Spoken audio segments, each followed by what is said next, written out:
NPR News. This week on Says You. This is the first time in over 4 years that all 6 of our original panelists have sat together. Nice to have you back in the original lineup, folks. May I make a suggestion? I'd like that. I think we could call this original syntax. A game as fast as it's fun, and everyone's a winner. Says You. Sunday mornings at 10 on 89.3 HD1 WLRH. The North Alabama Daylily Society is an association of enthusiastic people who enjoy their favorite flower, the daylily. We meet at the Huntsville Botanical Garden the second Sundays, February through April, and August through October. You can enjoy guest speakers and learn new gardening tips. The public is invited. Information is on the NA Daylily Society Facebook page. I'm Giles Snyder with these headlines. Secretary of State Mike Pompeo is in Seoul, South Korea, following his latest visit to North Korea. Pompeo says his talks with North Korean leader Kim Jong-un were productive, but he offered no further details. Brett Kavanaugh has been sworn in as the newest Supreme Court justice. He took the oath of office not long after the Senate narrowly confirmed him. U.S. Capitol Police say more than 160 people were arrested during this weekend's protests. And authorities in Nevada are investigating the brawl that broke out last night after the UFC title fight in Las Vegas. Russian Khabib Nurmagomedov had successfully defended his lightweight title against Conor McGregor when he attacked members of McGregor's corner. I'm Giles Snyder, NPR News from Washington.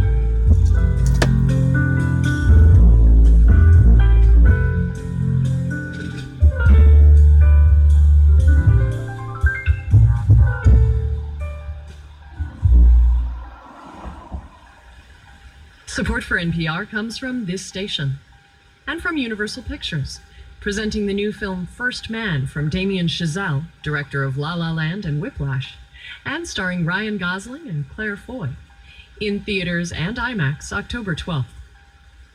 And from the Library of Congress, with the National Library Service for the Blind and Physically Handicapped, a program that offers thousands of books for all ages in audio and Braille formats.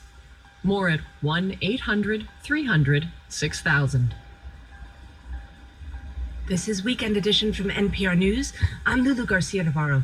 Brett Kavanaugh is now an Associate Justice of the Supreme Court. The Kavanaugh confirmation fight is now over, but as NPR's Scott Detrow reports from Capitol Hill, it will likely linger over Congress and American politics for a very long time. As senators stood at their desks and formally voted on Kavanaugh and Vice President Mike Pence presided, protester after protester stood up and yelled raw and visceral messages. Mr. Manchin. The clerk will suspend. The scene summed up the Kavanaugh confirmation. A Senate taking on one of its most important and historic responsibilities, running smack into hyper-partisanship as well as a cultural reckoning with sexual assault. Before the vote, Majority Leader Mitch McConnell and Minority Leader Chuck Schumer sounded like they were in agreement. The road that led us here has been bitter, angry, and partisan. A vote to confirm Judge Kavanaugh today is a vote to end this brief, dark chapter in the Senate's history. Both parties leave the confirmation fight outraged and aggrieved, but for very different reasons. Republicans saw character assassination, old, unproven allegations designed to destroy Kavanaugh's reputation. Lindsey Graham's diatribe during the hearing on Christine Blasey Ford's allegations summed this up best. I would never do to them what you've done to this guy. This is the most unethical sham since I've been in politics. Democrats like New York's Kirsten Gillibrand saw Ford's claim Kavanaugh sexually assaulted her in high school as the culmination of the year-old Me Too movement, a referendum on whether women are believed when they report harassment or assault. If we allow women's experiences of sexual trauma to be second to a man's promotion, it will not only diminish this watershed moment of societal change we are in, it will bring shame on this body and on the court.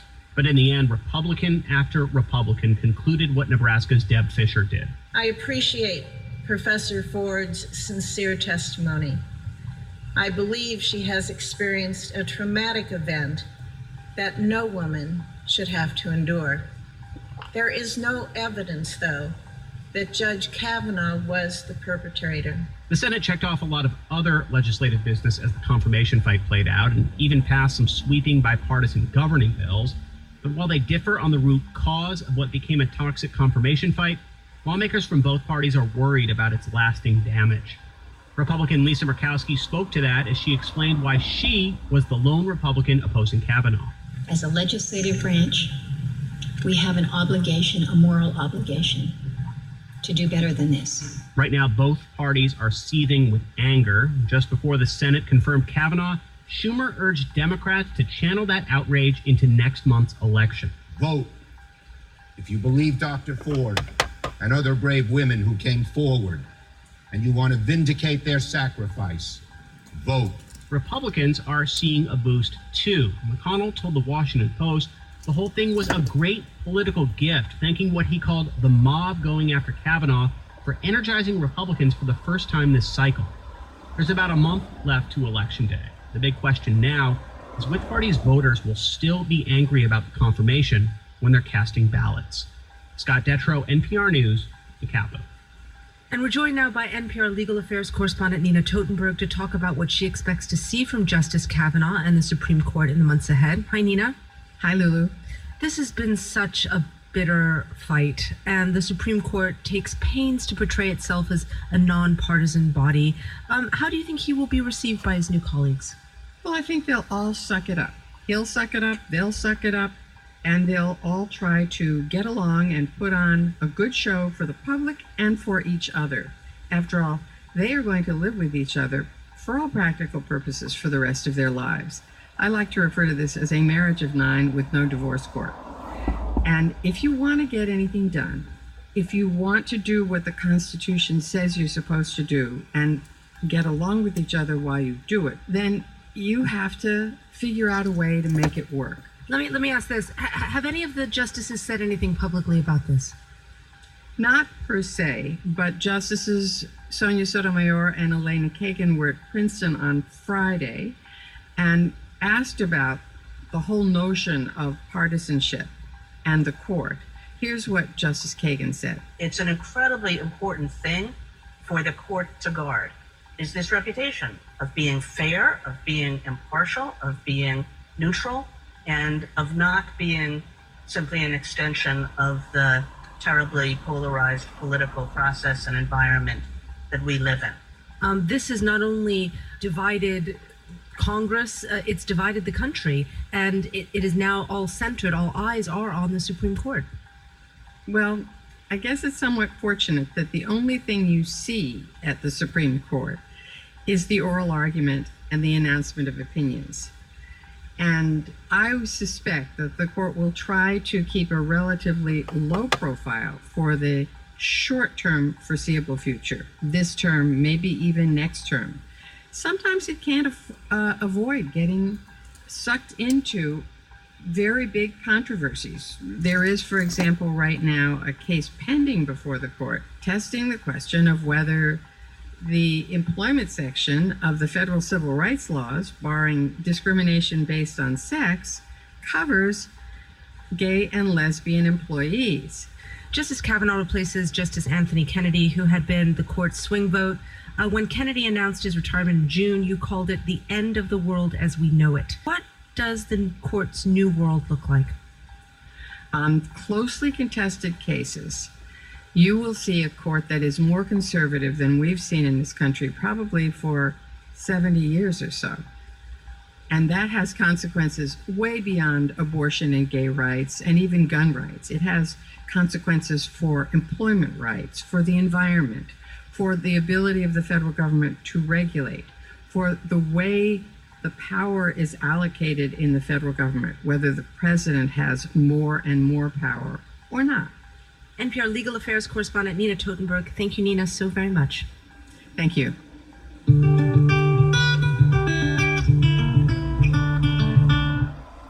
Nicole Chung was born into a Korean immigrant family and then adopted by a white couple when she was an infant. Her parents always described her adoption as a kind of divine providence. How it was attributed to God or to fate, as if it were meant to be, made it harder for me to question the mythology of our family and how it came to be, because this story was all I knew and it was so important to all of us. As an adult, Chung did start to ask questions. In a new memoir, All You Can Ever Know, she writes about her search for her birth family and her Korean identity. Growing up in a mostly white town in Oregon, she says her parents didn't really talk about race. I think it was something that my family didn't know how to incorporate into our family life, our discussions. They had really been told at the time that they adopted me by the judge who finalized the adoption and by the social worker and by the adoption attorney that my race was irrelevant. The word that the judge used was assimilate. Treat you as one of them and not really acknowledge the fact that you were of a different race. Right. I think that was sort of the prevailing thought in transracial adoption at the time. And so I think they were given this advice by people they viewed as experts. So to them, it made perfect sense to just kind of ignore it. And I think they really thought because it didn't matter to them, it shouldn't matter to anybody else. How is that different? What are the challenges that you faced because of that?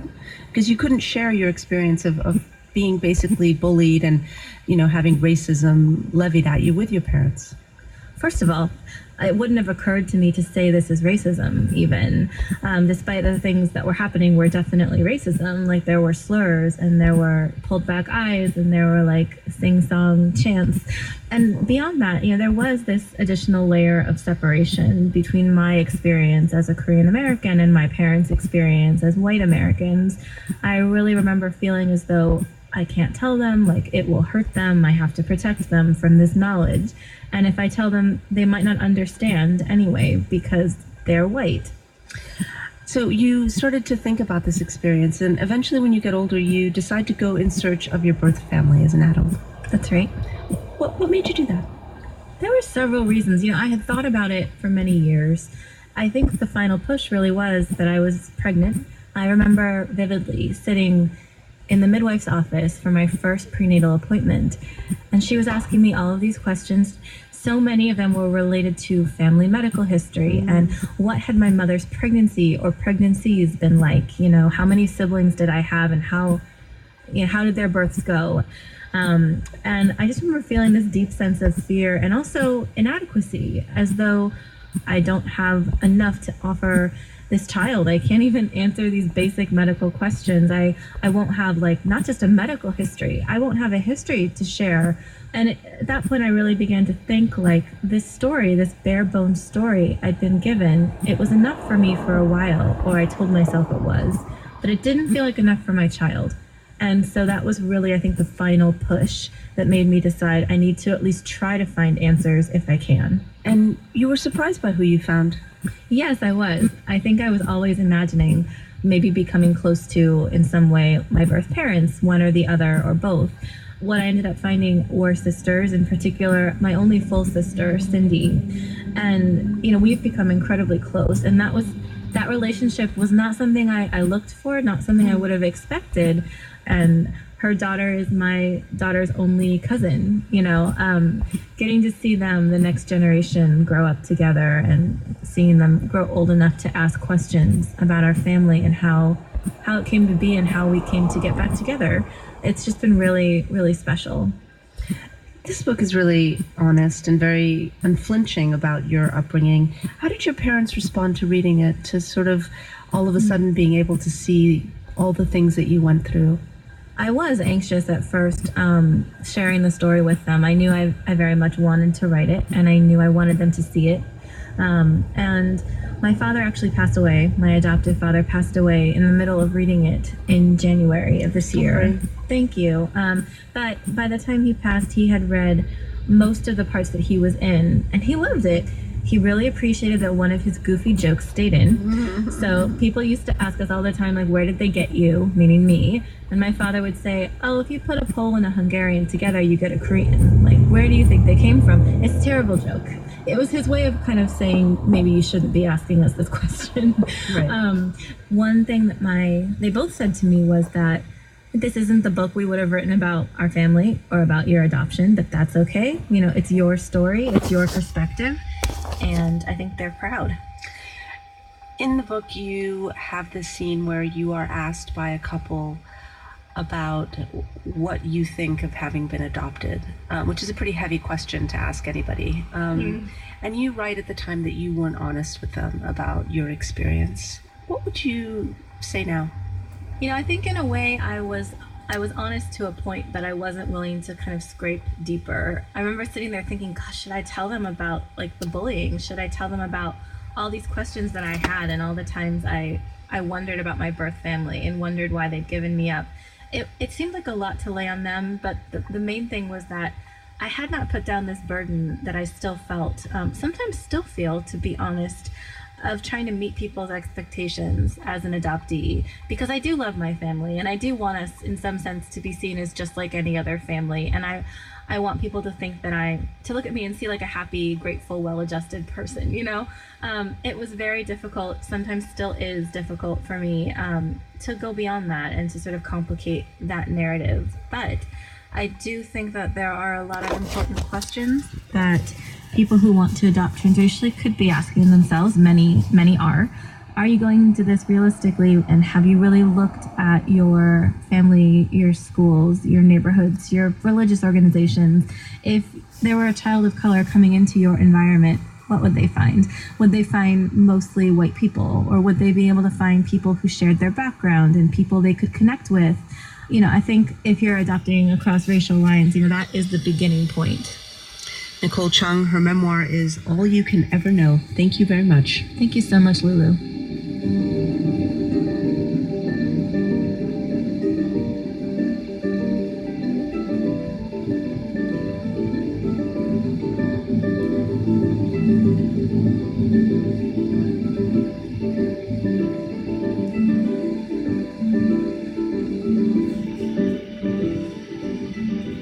You're listening to Weekend Edition from NPR News. At the Melbourne Zoo, the monkeys are no longer allowed to eat bananas, and the pandas are getting pellets instead of plums. In fact, fruit has been phased out completely. That's because the fruit that humans have selectively bred over the years has become so full of sugar, the zoo's fruitarian animals were becoming obese and losing teeth. So how did fruit get so sugary, and what does that mean for us humans? We're putting those questions to food writer and author Frederick Kaufman, who joins us now. Welcome to the program. Oh, hi, how are you? I'm great, thanks. So how has fruit changed since humans intervened in this process? Well, listen, since about 10,000 years ago and the origin of agriculture, human beings have been messing around with the sex life of plants. What you're looking at is natural varieties, which are puny, which are tasteless, which have no smell. And the farmers were like, we can do better than this. And they started crossbreeding almost from the get-go. I didn't think this was going to go so immediately to the sex life of plants, but apparently that's where we're headed. I mean, why, though, has modern fruit become as sugary as it has? Well, one of the main dates to remember here is 1930, which is when the United States passes the Plant Patent Act. And from that point forward, the idea is we're trying to encourage farmers to actually manipulate those plants and to make them sweeter and to make them fatter, and also to make them seedless, to take their sex away. In fact, what's happening is that when you actually take the sex drive of a plant away, when you take away its seeds, it actually puts more energy into getting fat and sweet.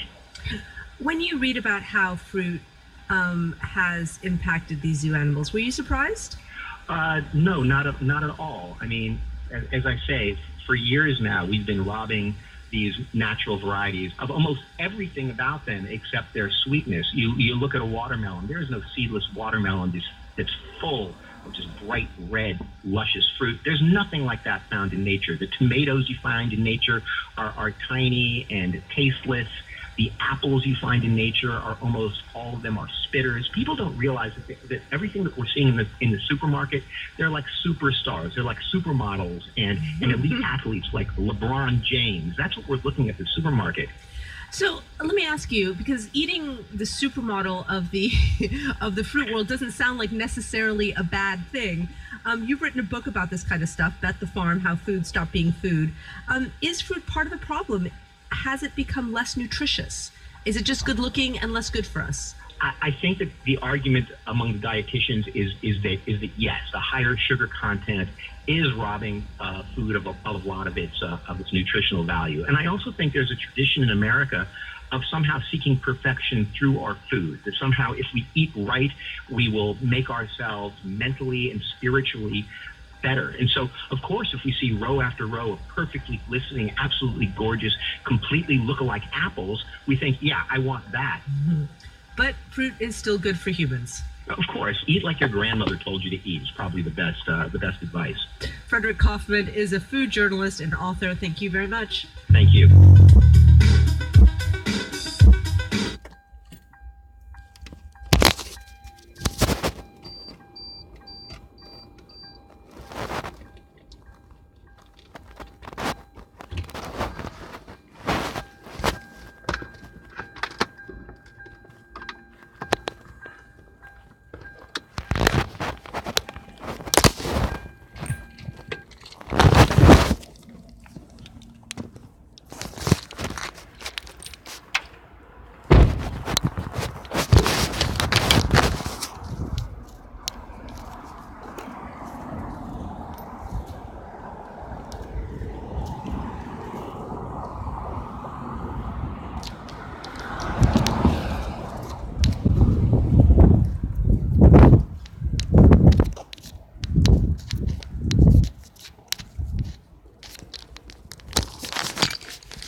Don't get too close.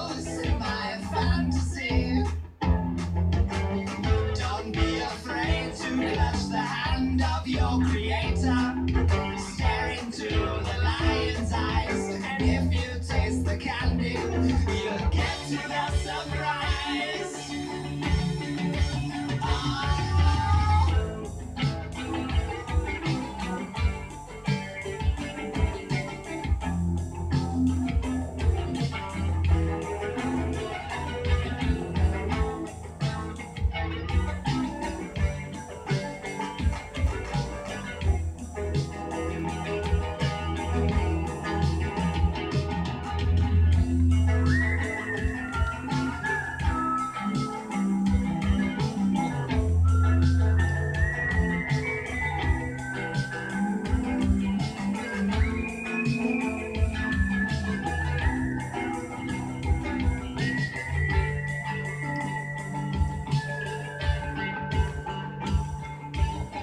Don't get too close to my fantasy. Don't be afraid to clutch the hand of your creator. Stare into the lion's eyes, and if you taste the candy, you'll get to the surprise. Oh, don't get too close to my fantasy. Don't be afraid to clutch the hand of your creator. Stare into the lion's eyes, and if you taste the candy, you'll get to the surprise.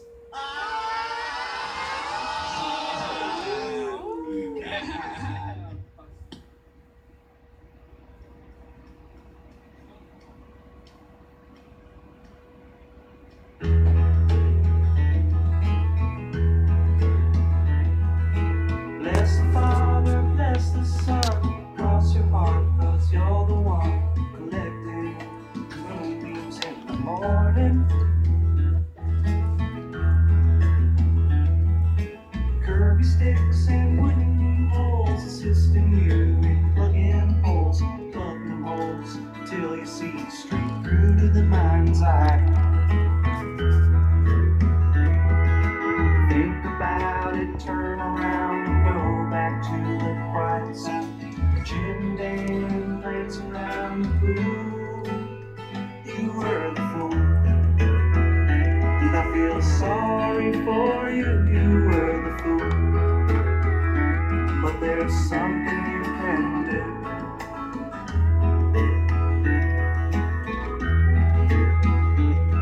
You can wash your arm in a pool of mud. You can chop a tree, prevent a flood. You can speak with a turtle just by flipping him around. You can build a boat, sail the sea. You can buy a mold, forge a key, initiate a sequence, create catastrophe. Think about it, turn around and go back to the quiet sound. Jim Dan prancing around the pool. You were the fool, and I feel sorry for you. You were the fool, but there's something you can do.